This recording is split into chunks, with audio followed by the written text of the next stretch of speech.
Hey guys, നിങ്ങളെല്ലാം കടലിൽ നിന്ന് പാഴ്സൽ മേടിച്ച് അതിൻ്റെ മുന്നിൽ ഇരുന്ന് തന്നെ കഴിക്കാറുണ്ടോ? കഴിച്ചിട്ടുണ്ടോ? ഇല്ലെങ്കിൽ ഈ വീഡിയോ കണ്ടു നോക്കുക.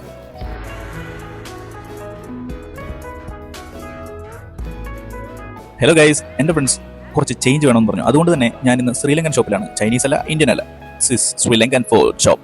ശ്രീലങ്കയിൽ 80% സിംഗല എന്ന ലാംഗ്വേജാണ് സംസാരിക്കുന്നത്, 20% തമിഴ്. ഈ ഷോപ്പിന്റെ ഓണർ തമിഴാണ്. ശ്രീലങ്കയിൽ കാണ്ടി എന്ന ഈ കാണുന്നവയിൽ നിന്നും എനിക്കിഷ്ടപ്പെട്ട ചിക്കൻ സപ്പാട് ഞാൻ പറഞ്ഞു. ഡൈനിങ്ങോ പാർസൽ എന്ന് ചോദിച്ചില്ല, ഞാനത് പറഞ്ഞതുമില്ല. അങ്ങനെ പുള്ളി കെട്ടി കയ്യിൽ തന്നു. അണ്ണാ, ഇത് ഇപ്പടി കിടയത്, എനിക്ക് ഡൈനിങ് പോതും. അപ്പോൾ എന്നോട് മോനിത് കഴിക്കും. അപ്പോൾ ഞാൻ ശരിങ്ങനെ താങ്ക് യു.